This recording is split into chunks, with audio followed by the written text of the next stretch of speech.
Welcome to Stoic Vivu, where ancient wisdom meets modern life. Today, we're exploring a revolutionary perspective on aging that could transform your entire outlook on growing older. Let me share a story that changed everything. 2,000 years ago, the Roman philosopher Seneca returned to his countryside estate after months away. What he discovered shocked him. His once magnificent villa was crumbling. Garden trees that had provided shade for decades stood bare and dying. Stones fell from walls he'd built in his youth. His immediate reaction was anger at the caretaker. But the man's response was simple. Despite his best efforts, everything was just old. Standing among the decay, Seneca experienced a profound realization. Those crumbling stones weren't just showing their age, they were reflecting his own mortality. Yet instead of despair, Seneca discovered something remarkable. He declared that old age was full of pleasure, if one knows how to use it. In our youth-obsessed culture, where Americans spend billions fighting aging, this ancient wisdom offers a radical alternative. We're living longer than ever. The average American reaches nearly 80 years. That means many of us will spend 3 full decades in what society labels old age. The question isn't whether we'll age, but how we'll experience those years. This video presents 7 transformative Stoic lessons that will revolutionize your perspective on aging. First, we'll confront the physical realities. When your body starts failing you, and discover how Stoic philosophy transforms limitation into liberation. Second, we'll expose why so many waste their final years chasing money and status, missing life's true rewards. Third, you'll learn about the secret pleasure of not wanting anymore, how the fading of desires brings unexpected joy. Fourth, we'll explore how your accumulated experiences become your greatest treasure, turning memories into wisdom. Fifth, you'll hear the fascinating story of the Roman governor who threw his own funeral parties, and why Seneca considered him enlightened. Sixth, we'll reveal how every morning becomes a victory when you understand the Stoic perspective on time. Finally, we'll address the ultimate fear, death itself, and show you how to stop fearing your final day. These aren't abstract philosophical concepts. Each lesson includes real-life scenarios from modern American cities, practical applications you can use immediately, and specific quotes from Marcus Aurelius, Seneca, and Epictetus explained in plain English. Whether you're 30 and dreading 40, or 70 and struggling with retirement, these insights will transform aging from something to endure into something to embrace. The Stoics understood what we've forgotten. Life doesn't deteriorate with age, it transforms. And that transformation, when approached with wisdom, can lead to the most fulfilling years of your existence. Building on this foundation of Stoic wisdom, the next section will explore the physical realities of aging and how to face them with grace and dignity. 1. When your body starts failing you. You're standing in your bathroom in downtown Chicago, gripping the sink for balance. The person staring back from the mirror seems like a stranger. When did those deep lines appear? Why does simply getting out of bed feel like running a marathon? Your knees protest with every step, your back aches constantly, and you can't remember where you left your reading glasses again. The vitality that once carried you through 60-hour work weeks has vanished, replaced by a body that feels more like a burden than a vehicle for living. This is the brutal reality of physical aging that Seneca confronted in his countryside estate.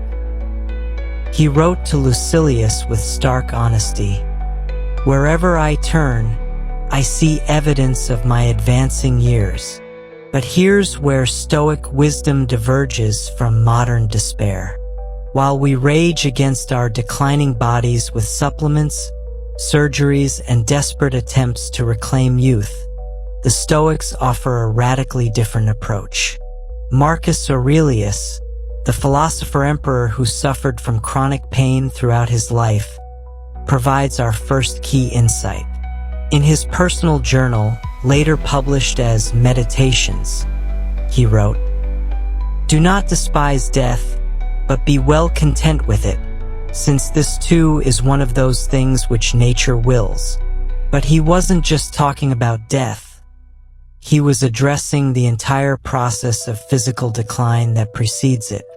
The emperor understood that our bodies follow nature's universal law. Everything that rises must fall.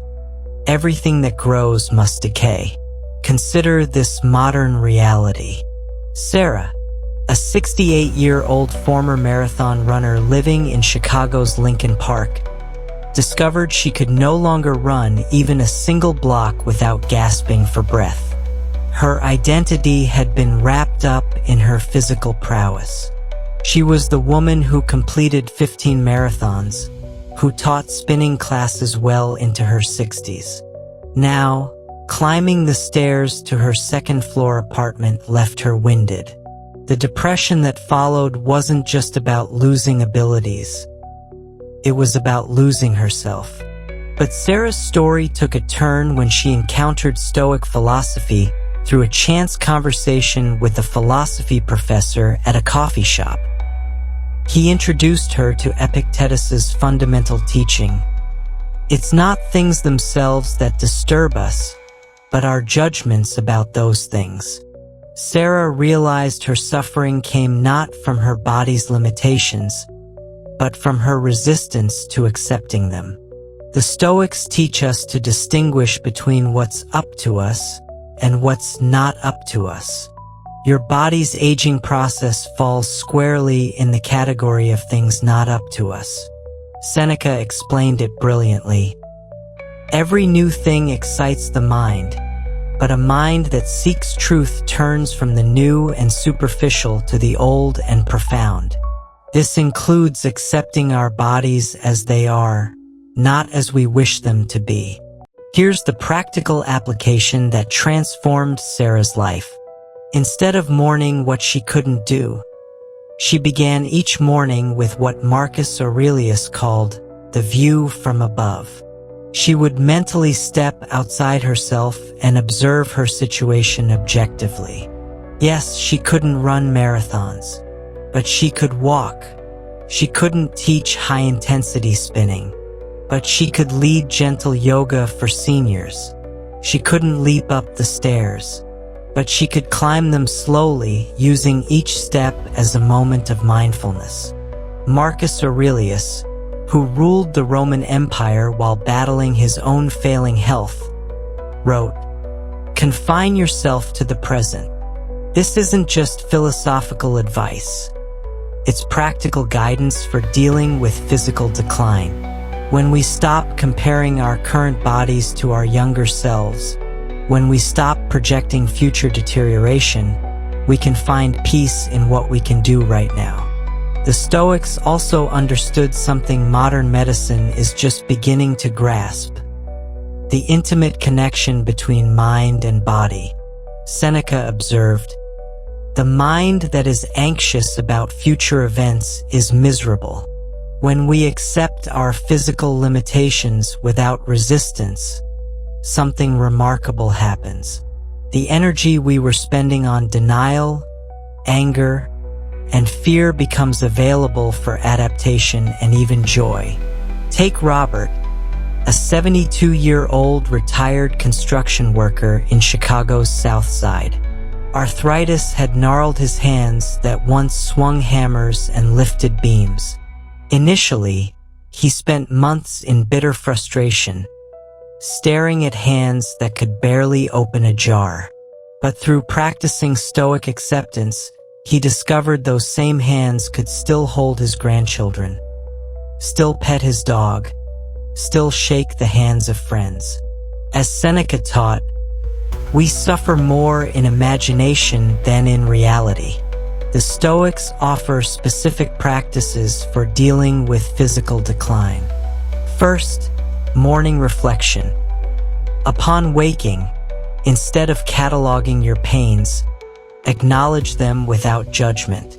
Marcus Aurelius did this daily, writing, "When you wake up in the morning, tell yourself, the people I deal with today will be meddling, ungrateful, arrogant, dishonest, jealous, and surly." Apply this same honest assessment to your body, then move forward with your day. Second, reframe limitations as opportunities. Epictetus, who walked with a limp from a leg injury, never saw his disability as purely negative. He used it as a constant reminder of what truly matters, not the body, which is temporary, but character, which can improve until our last breath. When you can't do what you once did, ask, what can I do instead that might cultivate wisdom, patience, or compassion? Third, practice gratitude for what remains. Seneca recommended we count our blessings literally. Each evening, Sarah now lists 3 things her body allowed her to do that day. Sometimes it's as simple as, I tasted my morning coffee, or I hugged my daughter. This practice, rooted in Stoic philosophy, has been proven by modern psychology to improve both mental and physical well-being.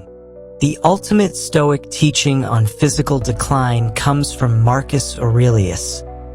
The universe is transformation. Our life is what our thoughts make it. Your aging body is undergoing transformation, yes, but whether that transformation becomes a source of misery or meaning depends entirely on your thoughts about it. With this understanding firmly established, we can now examine why so many people waste their precious remaining years chasing the wrong things. 2. Why old people chase money until they die. The scene is all too familiar. Richard, a 74-year-old CEO in Manhattan, sits in his corner office overlooking Central Park. His net worth exceeds $50 million. He owns 3 homes, a yacht he never uses, and a wine collection worth more than most people's retirement funds. Yet here he is at an age when most dream of relaxation, orchestrating another corporate merger. His doctor has warned him about stress. His wife begs him to retire. His children barely know him. But Richard can't stop. He arrives at 6 a.m. and leaves at 9 p.m., chasing another million he'll never spend, another deal that will change nothing about his life except adding numbers to an already astronomical bank balance. Seneca witnessed this exact phenomenon 2,000 years ago and documented it with piercing clarity in On the Shortness of Life. He wrote about an elderly man who literally died while finally receiving a long-delayed inheritance, and another who passed away at his desk, still conducting business. How late it is to begin to live just when we must cease to live, Seneca observed. His words cut through centuries to expose a truth we still refuse to face. Many people spend their final precious years chasing shadows. But why? Why do so many older Americans, particularly those who already have enough, waste their remaining time accumulating more? The answer lies in what Epictetus identified as a fundamental confusion between what has true value and what merely appears valuable. He taught, wealth consists not in having great possessions, but in having few wants. Yet our culture programs us from birth to measure worth by net worth, success by bank statements, and significance by social status. Consider Margaret, a 69-year-old real estate agent in Los Angeles. She's been selling homes for 45 years. Her retirement account is robust, her house is paid off, and she could live comfortably without working another day. Yet she's out there 7 days a week, showing properties to clients, negotiating deals, and attending networking events. When her granddaughter's recital conflicts with the closing, she chooses the closing. When her husband suggests a vacation, she counters with, "After this busy season, a season that never ends." Marcus Aurelius, who possessed more wealth and power than any of us will ever know, understood this trap intimately. He wrote, "Very little is needed to make a happy life. It is all within yourself, in your way of thinking." The emperor who could have anything recognized that chasing external goods is like drinking salt water. The more you consume, the thirstier you become. He deliberately practiced simplicity, sleeping on the ground periodically and eating plain food to remind himself that happiness doesn't come from accumulation.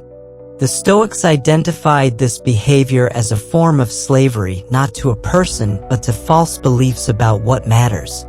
Seneca was particularly harsh on this point. Every new thing excites the mind, but a mind that seeks truth turns from the new and superficial to the old and profound. He argued that people who can't stop acquiring are actually running from something, the reality of their mortality, the emptiness of their relationships, or the poverty of their inner lives. Here's what's particularly tragic about Richard and Margaret's situations. They're not just wasting time, they're wasting the most precious time they have left. Seneca calculated that if someone lives to 70, they spend roughly 23 years sleeping and much of their waking life on necessary tasks. The truly free time for philosophy, relationships, and joy is shockingly limited. To spend those final years in conference rooms and sales meetings is what Seneca called dying before you die. The Stoic prescription for this ailment is both simple and radical. Recognize that external goods are preferred indifference. This means while it's natural to prefer wealth to poverty, health to sickness, these things don't determine your well-being. Your well-being comes from virtue, wisdom, justice, courage, and moderation. An older person chasing money has confused the means with the end. Money is useful only insofar as it enables a good life. When the pursuit of money prevents the good life, it becomes destructive. Take James, a 71-year-old investment banker in Chicago who learned this lesson almost too late. After his second heart attack lying in Northwestern Memorial Hospital, he experienced what he calls his Stoic awakening. A nurse, noticing his anxiety about missing work, asked him a simple question: "If you died tomorrow, would you wish you'd closed one more deal or spent one more day with your grandchildren?" The question shattered his decades-long delusion. James began studying Stoic philosophy during his recovery. Epictetus' teaching resonated deeply. No one can take your choices away from you. He realized he'd been choosing money over meaning for 40 years. But here's the crucial point: the Stoics don't demand poverty. James didn't give away his wealth or live like an ascetic. Instead, he reframed his relationship with money. It became a tool for virtue rather than an end in itself. He cut his working hours to part-time, using his financial expertise to help low-income families understand investing. He established a scholarship fund but spent equal time mentoring the recipients. Most importantly, he began what he calls relationship investing, putting the same energy he once devoted to portfolios into his connections with family and friends. As Marcus Aurelius advised, what brings no benefit to the hive brings none to the bee. The practical steps for breaking free from this chase are straightforward but require courage. First, conduct what Seneca called a life audit. List what you're pursuing and why. Be brutally honest. Are you still working because you need money or because you fear irrelevance? Are you accumulating because it brings joy or because stopping would force you to face yourself? Second, practice voluntary simplicity. The Stoics regularly practiced temporary poverty, sleeping on floors, eating simple meals, wearing basic clothes. This isn't masochism but inoculation. When you realize you can be content with little, the compulsion to chase more loses its power. Try it for a week. Live on half your usual budget. You'll discover what Thoreau, influenced by the Stoics, knew. A man is rich in proportion to the number of things he can afford to let alone. Third, redirect your energy toward what Marcus Aurelius called acts for the common good. The skills that made Richard successful in business could transform a nonprofit. Margaret's networking abilities could connect isolated seniors. The chase doesn't have to stop, just the object of pursuit needs to change from personal accumulation to communal contribution. Seneca's ultimate verdict on those who chase wealth until death is damning but compassionate. They have spent their lives in preparing to live. Don't let this be your epitaph. The time you have left is too precious to waste on accumulating what you'll leave behind anyway. This recognition opens the door to an unexpected discovery that wanting less can actually bring more joy than having more ever could. 3. The secret pleasure of not wanting anymore. Imagine Patricia, a 67-year-old retired teacher in Los Angeles, stands in her walk-in closet. It's packed with clothes she never wears, shoes that hurt her feet, and accessories she forgot she owned. For decades, she believed each purchase would complete her, make her feel younger, more attractive, more relevant. But standing there, she feels something unexpected, not desire for more, but relief at wanting nothing. For the first time in her adult life, she passes the mall without feeling the pull to go inside. She scrolls past online sales without clicking add to cart. This absence of wanting isn't emptiness, it's freedom. Seneca captured this paradoxical pleasure perfectly when he wrote, "Each pleasure reserves to the end the greatest delights which it contains." He was describing how life's trajectory mirrors a great feast. The early courses excite with novelty and abundance, but the final course satisfies in a deeper way.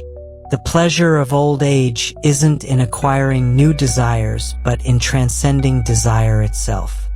He continues, "How comforting it is to have tired out one's appetites, and to have done with them." This concept challenges everything our consumer culture teaches.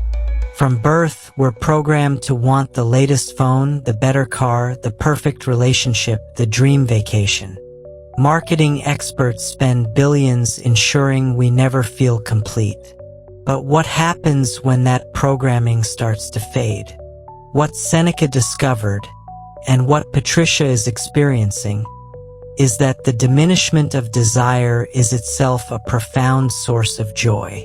Marcus Aurelius understood this deeply. Despite having access to every pleasure the Roman Empire could offer, he wrote, "Remember that very little is needed to make a happy life. It is all within yourself, in your way of thinking." The emperor who could command any luxury found his greatest pleasure in needing none of them. He practiced what he preached, often sleeping on a hard camp bed and eating soldiers' rations, not from necessity but from wisdom. Consider David, a 72-year-old former advertising executive in New York City. His entire career was built on creating desire in others. He crafted campaigns that made people crave things they didn't know they wanted. But retirement brought an unexpected revelation. The master manipulator of desires found his own desires evaporating. The Rolex he'd coveted for years sat unworn. The sports car he'd finally bought gathered dust.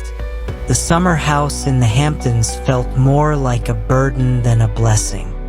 First, David panicked. If he didn't want things, who was he? Our identities are often built on our aspirations.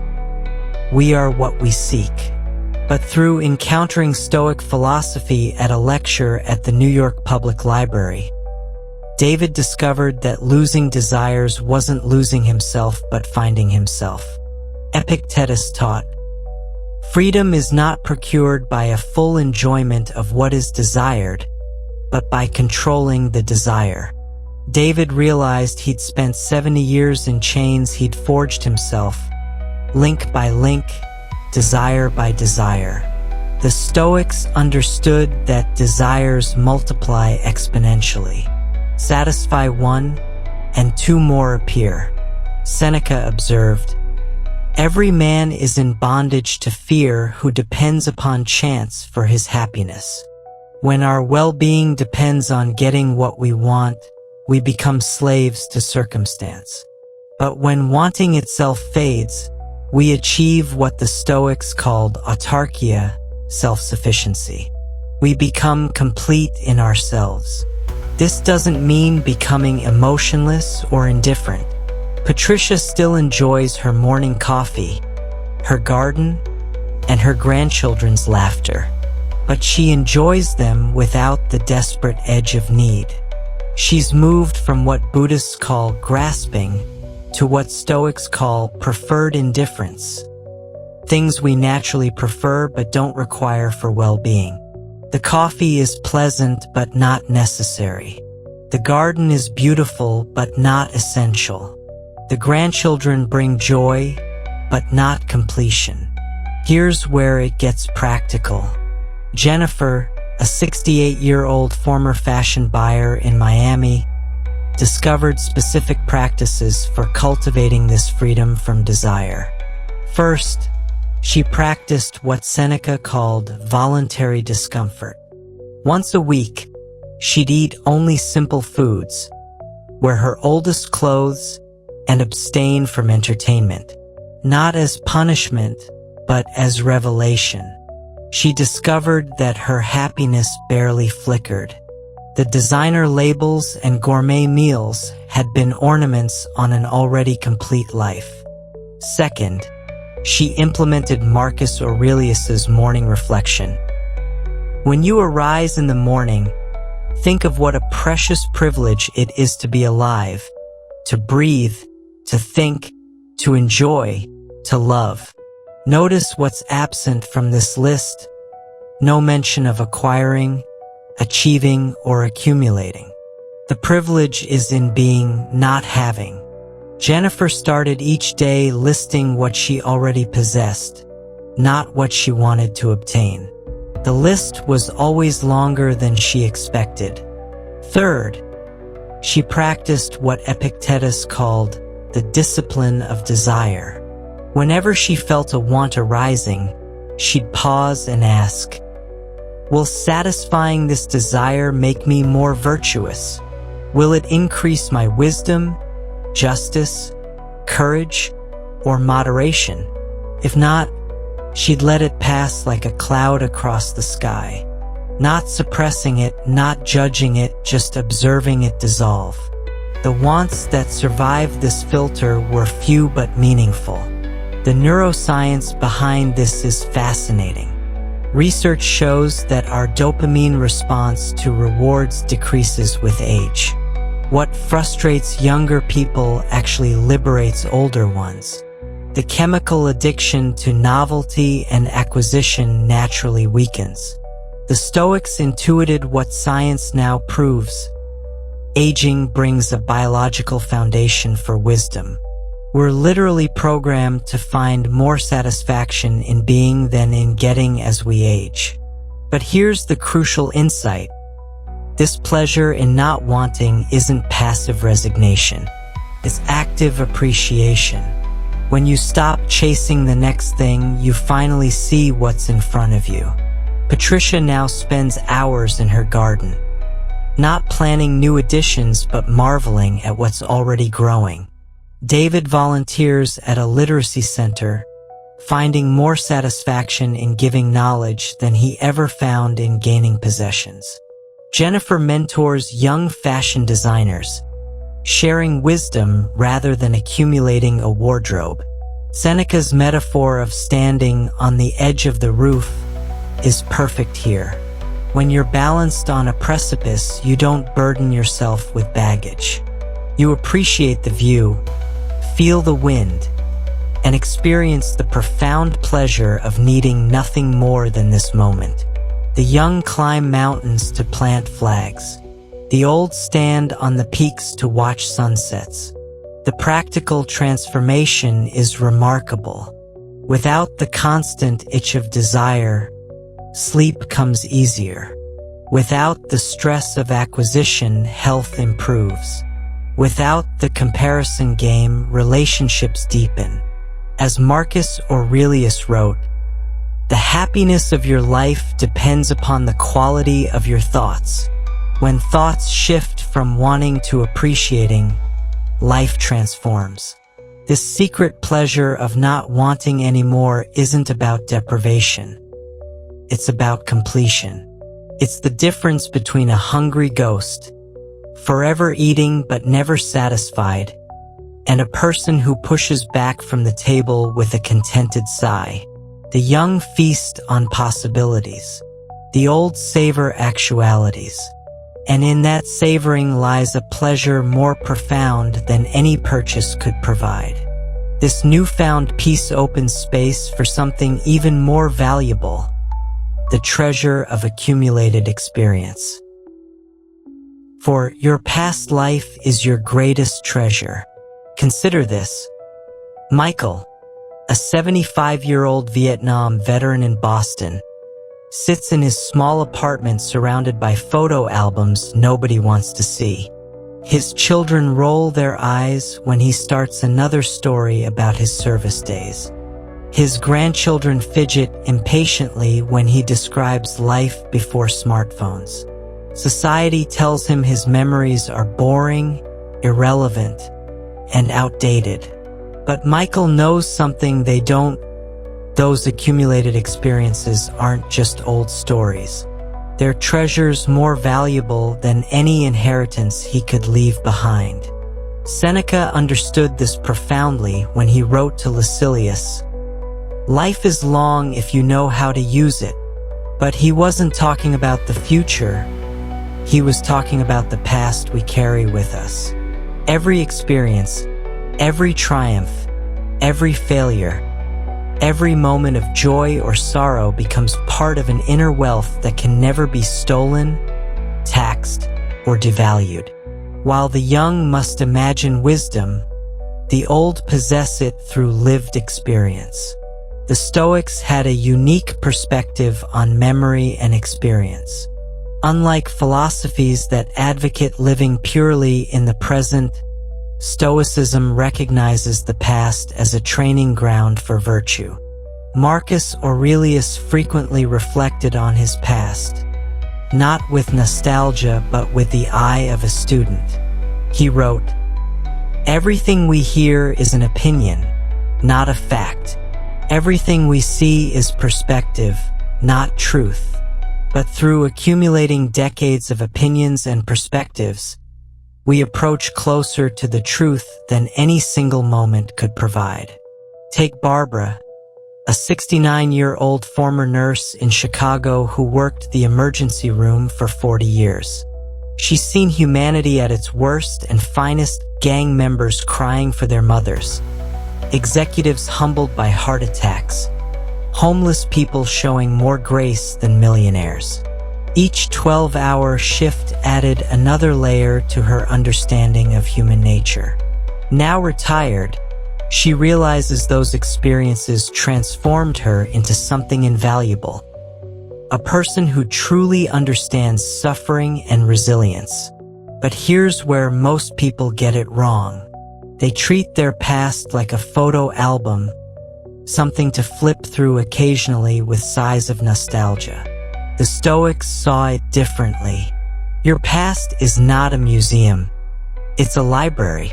Every experience is a book you can reference, a lesson you can apply, and wisdom you can share. Epictetus taught, "It's not what happens to you, but how you react to it that matters." After decades of reactions, you've built a masterclass in handling life's challenges. The practical value is immense. When Barbara's granddaughter faces her first heartbreak, Barbara doesn't just offer platitudes.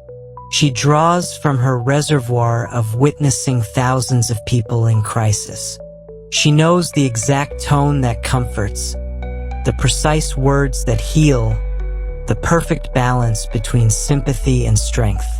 Her past isn't just memory, it's active wisdom serving the present. Seneca emphasized another crucial aspect: gratitude for having lived. He wrote about the Roman governor Epictetus, who held regular celebrations where he'd proclaim, "I have lived, not I will live or I am living, but I have lived," past tense, completed action, accomplished fact. This isn't a resignation but recognition. Whatever happens tomorrow, nothing can take away what you've already experienced. Consider Robert, a 73-year-old retired firefighter in Phoenix. For 30 years, he ran into buildings that others fled. He saved lives, lost colleagues, and faced death dozens of times. Initially, retirement hit hard. Without the adrenaline and purpose, he felt useless. But through studying Stoic philosophy, he reframed his perspective. Those 30 years weren't gone. They were banked. Every rescue, every loss, every moment of courage was compound interest on his investment in virtue. Marcus Aurelius provides the framework for mining this treasure. Confine yourself to the present. But paradoxically, he also wrote, "Look back over the past, with its changing empires that rose and fell, and you can foresee the future too." The past isn't a burden to carry but a telescope to see clearly. When you've watched enough cycles, patterns emerge. When you've survived enough storms, weather predictions become intuitive. The transformation happens through specific practices. First, what Seneca called evening review. Each night, he'd examine his day, not with judgment but with curiosity. What did I handle well? Where did I fall short? What did I learn? Extended to a lifetime, this practice transforms random experiences into structured wisdom. Barbara now journals, not about daily events but about connections between current challenges and past experiences. She's becoming her own wisdom literature. Second, practice what Marcus Aurelius called the view from above, but applied to time rather than space. Imagine viewing your life from the beginning to now as a complete story. What themes emerge? What character development occurred? Michael discovered that his Vietnam experience, which once seemed only traumatic, actually taught him unshakable loyalty, brotherhood, and the preciousness of peace. The worst chapter became the most instructive. Third, become what Epictetus called a philosopher of your own life. Don't just remember experiences, extract principles. Robert realized every fire taught something about human nature. People reveal their true character in crisis. Courage is contagious. Fear clouds judgment. These aren't just memories but portable wisdom applicable to any situation. The neuroscience supports this. Older brains show increased activity in areas associated with crystallized intelligence, the ability to use accumulated knowledge and experience, while fluid intelligence, processing speed, decreases, crystallized intelligence increases. You're literally wired to transform experience into wisdom as you age. The Stoics intuited what brain scans now confirm. But the deepest treasure isn't in the dramatic moments. It's in the accumulation of ordinary days that reveal life's texture. The thousands of dinners that taught you family dynamics. The countless commutes that showed you patience. The decades of work that revealed character. As Seneca noted, Nothing, Lucilius, is ours except time. But lived time becomes experience. Experience becomes wisdom, and wisdom becomes treasure. Here's what transforms everything. Realizing you're not just remembering the past, but harvesting it. Every conversation draws from decades of learning how humans communicate. Every decision benefits from watching thousands of choices play out. Every relationship builds on patterns recognized through repetition. You've become a masterclass in living, whether you recognize it or not. The young must guess at life's meaning. You've lived it. They theorize about resilience. You've demonstrated it. They wonder about mortality. You've faced it. This isn't superiority, but earned understanding. As Marcus Aurelius wrote, "The impediment to action advances action. What stands in the way becomes the way." Every obstacle you've faced has become an education. Every setback became insight. Every loss became depth. Your past life isn't a weight to carry but wealth to spend. Not in nostalgia but in service. Not in dwelling but in drawing from. You're a library of lived experience in a world desperate for wisdom. That's not just valuable, it's invaluable. And speaking of value, the Romans had a practice that took this celebration of lived experience to its logical extreme. 5. The Roman governor who threw his own funeral party. Let us imagine for a moment, you're at an elegant dinner party in ancient Syria. The wine flows freely, musicians play haunting melodies, and guests feast on delicacies. But this isn't a birthday or a wedding celebration. The host, Epictetus, governor of Syria, is holding his own funeral while very much alive. As the evening reaches its peak, servants literally carry him from the dining room to his bedchamber while the guests applaud and chant in unison, "He has lived his life. He has lived his life." Tomorrow night, Epictetus will do it all again. Seneca documented this extraordinary ritual in his letters, not to mock Epictetus but to extract profound wisdom from what might seem like eccentric behavior. That which Epictetus did from a perverted motive and in an unhealthy manner, we should do from a sound motive and in a wholesome manner, Seneca wrote.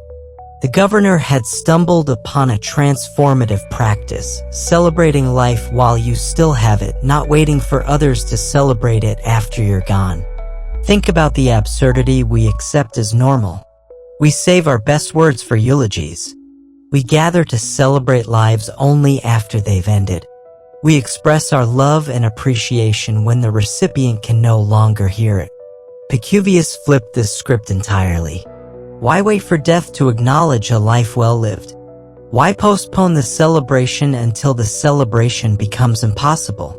His nightly ritual was radically life-affirming, disguised as morbid theater. Consider how this translates to modern life. Sandra, a 71-year-old retired principal in Miami, attended her best friend's funeral last year. The service overflowed with former students sharing how she'd changed their lives. Sandra left thinking, Martha never heard any of this. She died thinking she was forgotten. This sparked Sandra's own version of Epictetus's ritual. She began hosting monthly living celebrations, gatherings where friends share memories and appreciation while everyone can still enjoy them. Marcus Aurelius understood this principle deeply. He wrote, "It is not death that a man should fear, but never beginning to live." Epictetus's ritual forced him to confront a powerful question nightly. If this were my actual funeral, could I rest peacefully knowing I've truly lived? The chant, "He has lived his life," wasn't wishful thinking but a daily affirmation. Each morning after, he woke with renewed purpose, having formally acknowledged his life's completeness the night before. The psychological brilliance is stunning.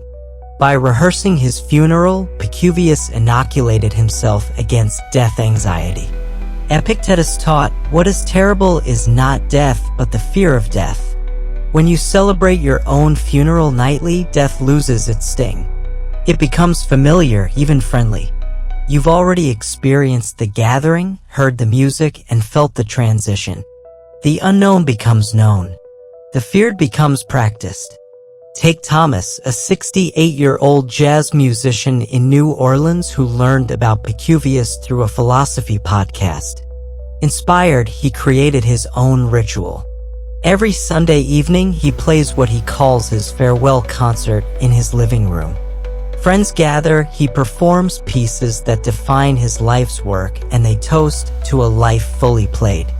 But here's the transformation. Monday morning, Thomas attacks his music with fresh vigor.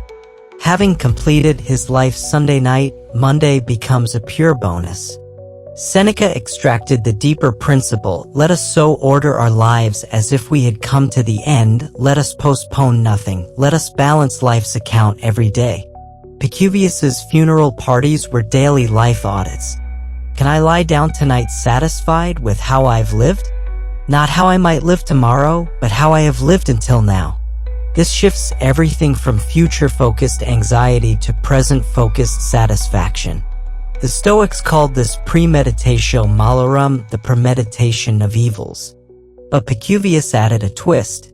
Instead of just imagining death, he celebrated life in death's shadow. It's one thing to intellectually accept mortality, it's another to toast it nightly with good wine and better friends. He transformed philosophical exercise into lived experience. Here's what modern practitioners discover: the ritual creates profound gratitude.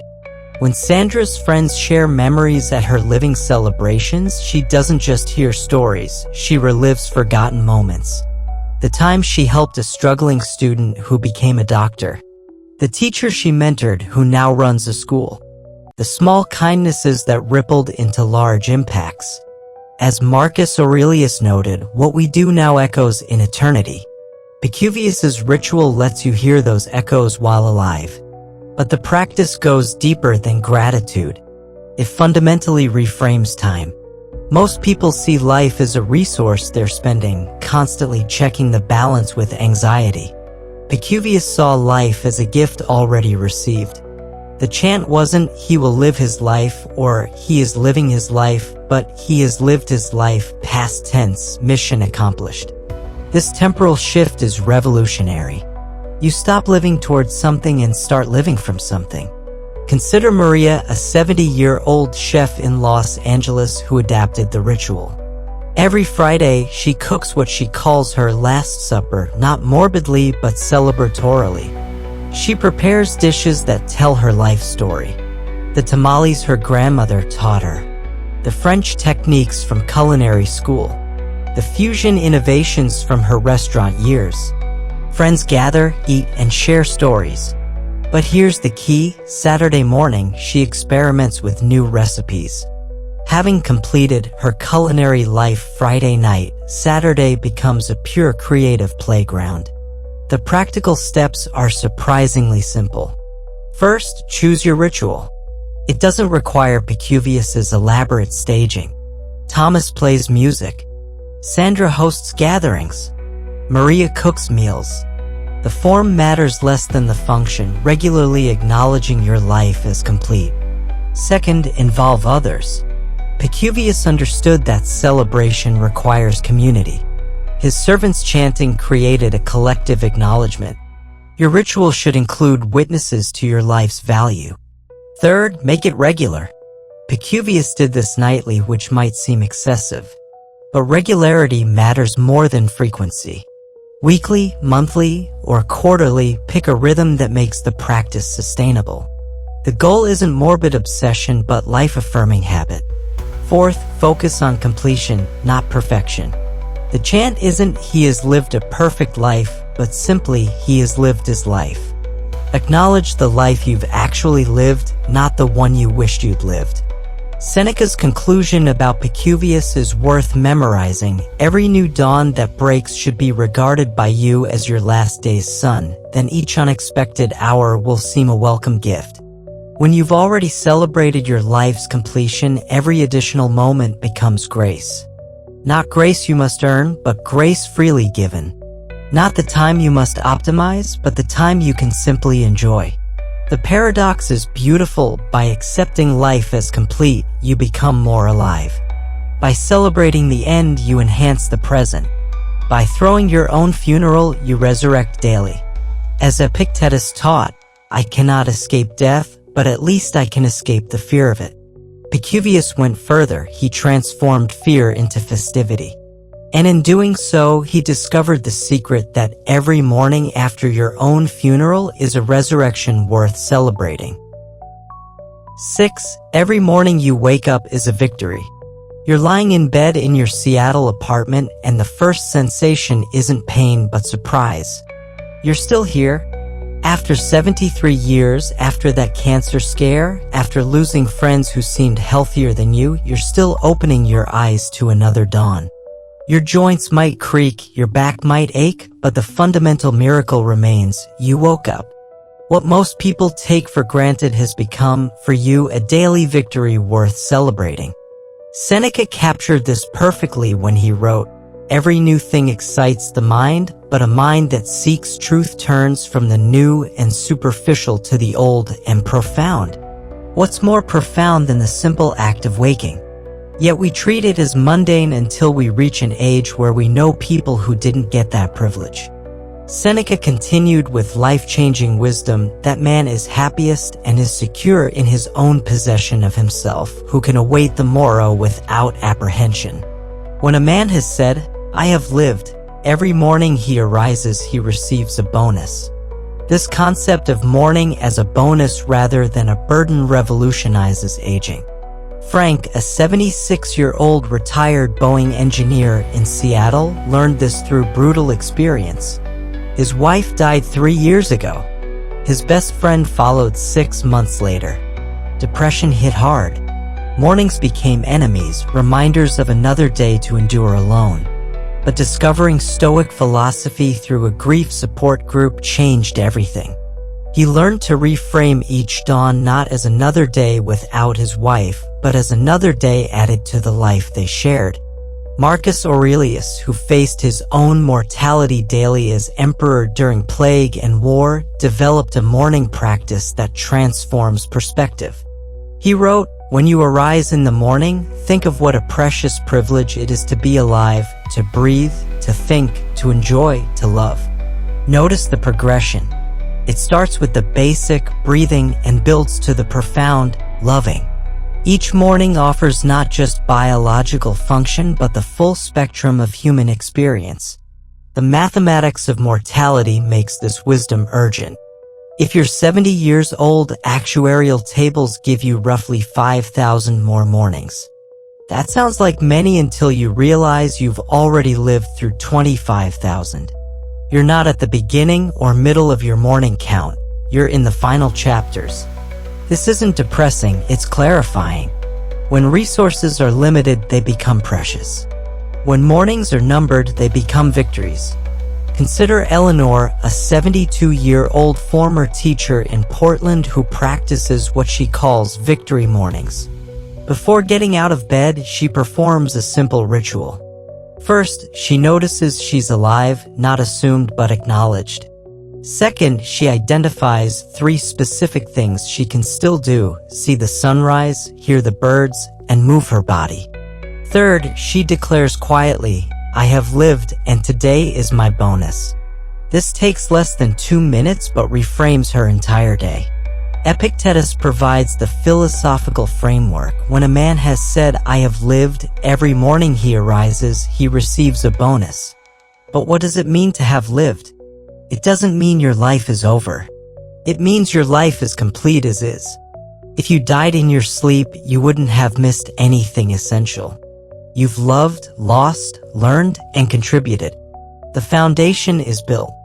Everything else is a beautiful addition, not an anxious acquisition. The shift from expectation to appreciation changes everything. Young people wake expecting decades more mornings. When expectation meets reality, there's no joy, just met assumptions. But when you wake expecting nothing and receive another day, gratitude floods in. It's the difference between a paycheck you're owed and a gift you're given. Both might contain the same amount, but one sparks joy while the other merely satisfies obligation. Robert, a 74-year-old Vietnam veteran in Tacoma, discovered this through his morning medication ritual. 7 pills keep him alive: heart medication, blood thinners, diabetes management. Initially, he resented this chemical dependency. But applying Stoic principles, he reframed it. Those pills aren't burdens but victory medals. Each one represents medical science's triumph over what would have killed him decades ago. Taking them becomes not submission to age but a celebration of bonus time. Seneca emphasized living each day as complete. I am endeavoring to live every day as if it were a complete life. I do not indeed snatch it up as if it were my last. I do regard it, however, as if it might even be my last. This distinction matters. It's not desperate grasping, but calm appreciation. Not, this might be my last morning, panic, but this morning is complete in itself, peace. The practical applications multiply. First, create a morning victory ritual. Eleanor's 2-minute practice. Frank's gratitude list. Robert's medication meditation. The form varies, but the function remains: consciously acknowledge waking as a victory, not given. Second, calculate your bonus time. If you've passed your life expectancy, every day is literally a bonus. If you've survived serious illness, every morning is overtime. Make it tangible. Third, practice what Marcus Aurelius called morning renewal. He wrote, "At dawn, when you have trouble getting out of bed, tell yourself, I have to go to work as a human being. What do I have to complain of if I'm going to do what I was born for, the things I was brought into the world to do?" At 70 plus, your work might not be employment but embodiment, showing others how to age with grace. Here's where neuroscience supports ancient wisdom. Research shows that gratitude practices literally rewire aging brains, increasing gray matter in areas associated with happiness and decreasing activity in areas linked to depression. When you frame morning as victory, you're not just playing mental games, you're restructuring neural pathways. The Stoics intuited what brain scans now prove. Consider Patricia, a 77-year-old artist in Bellingham who took this further. Every morning, she creates what she calls a victory sketch, a quick drawing celebrating something she can still do. Sometimes it's her hand holding a coffee cup. Sometimes it's the view from her window. Sometimes it's an abstract expression of gratitude. 3 years later, she has over 1,000 victory sketches, tangible proof of bonus mornings made meaningful. The deeper transformation comes from compound gratitude. One morning is pleasant. 1,000 mornings appreciated is a character transformation. You become someone who expects nothing but appreciates everything. As Seneca noted, life is long if you know how to use it. Using it starts with recognizing you have it. But here's the ultimate insight: viewing morning as victory doesn't deny difficulty. Frank still misses his wife. Eleanor's arthritis still hurts. Robert's health still requires constant management. Victory doesn't mean easy, it means accomplished. Every athlete knows victory often comes through pain. Every soldier knows victory requires courage. Every morning you wake in old age is a victory precisely because it's difficult. The young wake up assuming. The old wake appreciating. The young see morning as right. The old see morning as gift. This shift from entitlement to gratitude transforms not just mornings but entire lives. Because when you start each day with victory, defeat becomes impossible. You've already won by waking. Everything else is bonus points in a game you've mastered. With this foundation of daily victory established, we can now address the ultimate question that shadows every bonus morning. 7. How to stop fearing your final day. The scene is all too familiar. Linda, a 78-year-old retired nurse in Phoenix, jolts awake at 3 a.m., heart racing. It's not a nightmare about monsters or falling. It's the void, the absolute nothingness that awaits. She lies there calculating, maybe 5 years left, maybe 10 if she's lucky. But then what?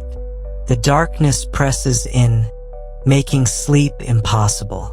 She spent her career watching people die, yet facing her own mortality paralyzes her with terror that no amount of experience can ease.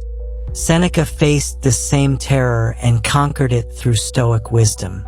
He wrote, "Every new beginning comes from some other beginning's end."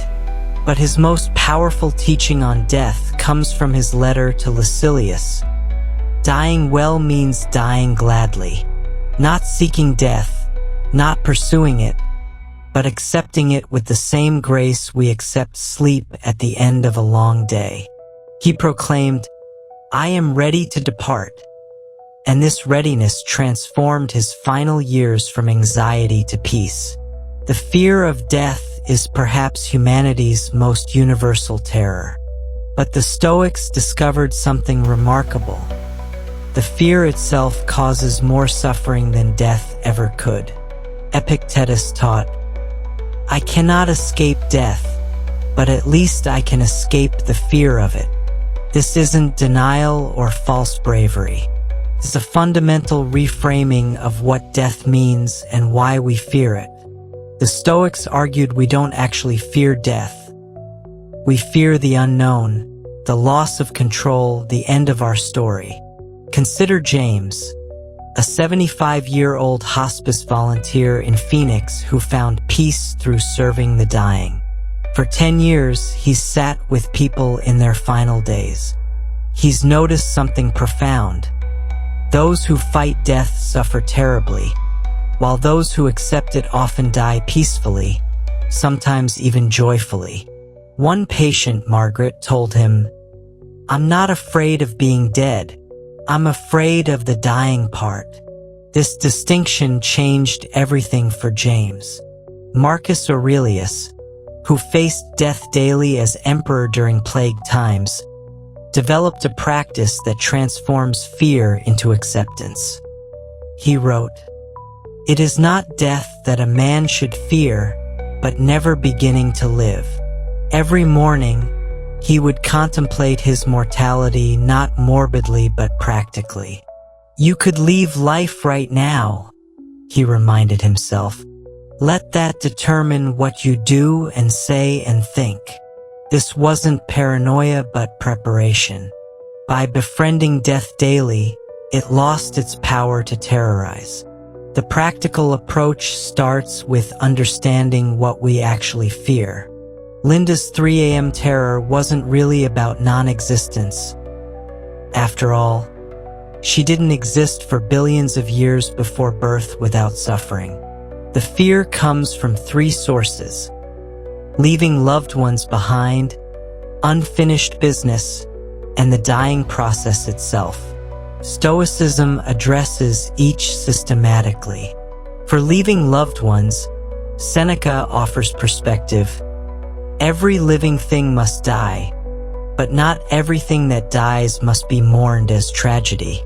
Your death is as natural as autumn leaves falling. Yes, people will grieve, but grief itself is natural and healing. By accepting your mortality, you model for others how to face theirs. Linda started writing letters to her grandchildren for future milestones, graduations, weddings, and births. Not sad farewells, but wisdom transmissions. Death became not abandonment, but final gift-giving.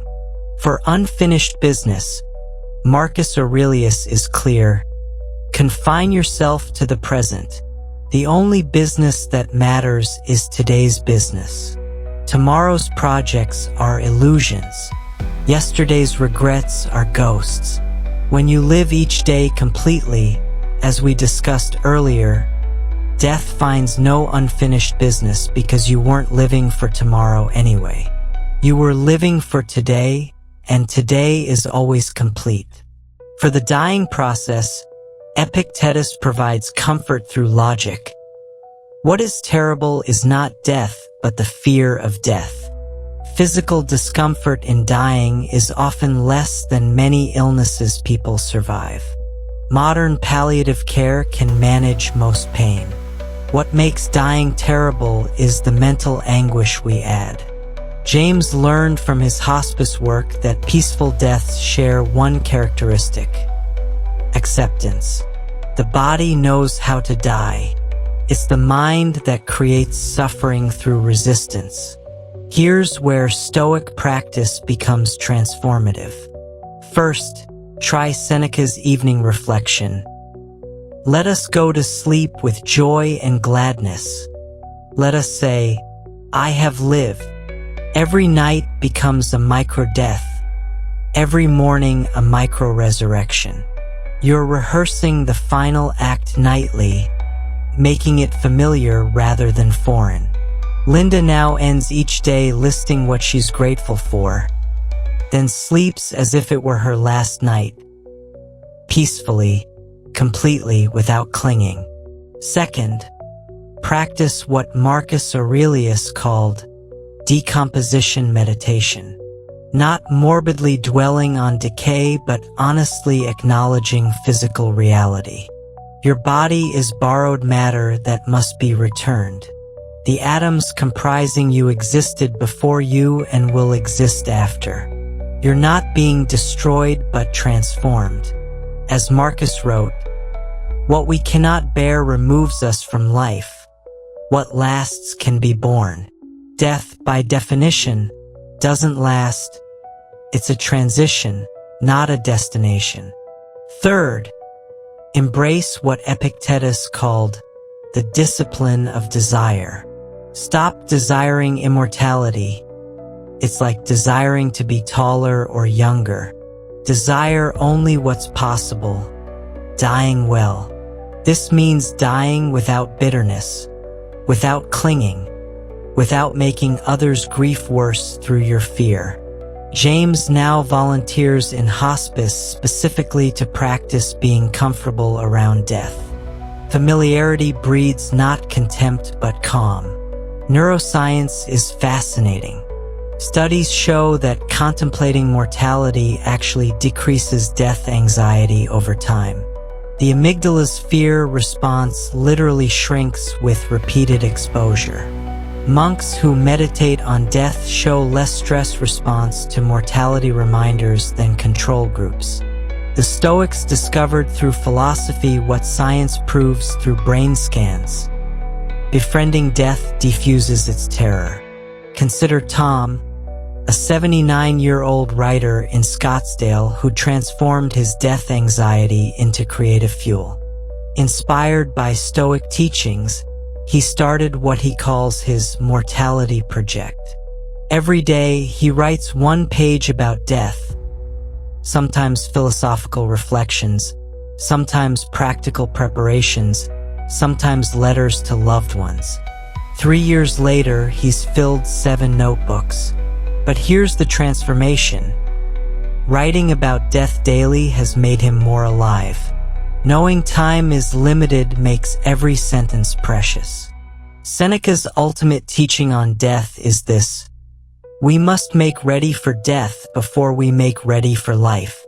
This seems backward until you understand. Only by accepting mortality can you fully embrace vitality. The young pretend they're immortal and waste time accordingly. The old know better. Every sunset could be your last, making it infinitely more beautiful. Every conversation could be final, making it infinitely more meaningful.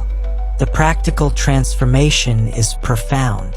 Linda no longer wakes at 3 a.m., terrified. When death thoughts arise, she greets them like old friends. Ah, there you are. Yes, I know you're coming. But not today. She's arranged her affairs, communicated her love, and lived her values. Death has no sting because life has no serious incompleteness. As Seneca promised, the willing, destiny guides. The unwilling, destiny drags. By willing her mortality, She's transformed from victim to participant. Here's the deepest secret. Fearing death is fearing life. They're the same circle. When you accept the whole, fear dissolves into wonder.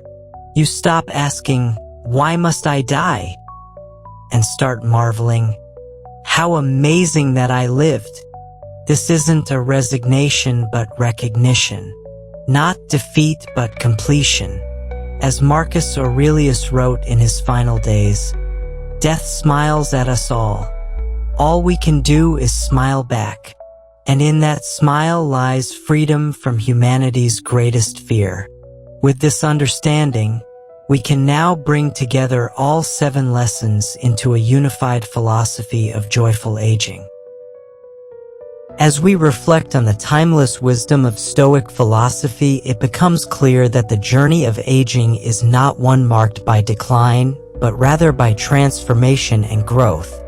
Each of the lessons we've explored together, embracing the reality of our bodies changing, letting go of the relentless chase for more, celebrating the rich tapestry of our past experiences, and finding joy in every new day, offers us a pathway toward a fulfilling life in our later years. Take a moment to consider your own life. Each day you wake up is not just another day, it's a victory, a chance to live fully in the present. You have the opportunity to apply the Stoic principles we've discussed, to recognize that while we cannot control the passage of time, we can control how we respond to it. You can choose to embrace each moment, to appreciate the beauty in simple things, and to cultivate gratitude for the life you've lived. Remember what Marcus Aurelius said, "The happiness of your life depends upon the quality of your thoughts."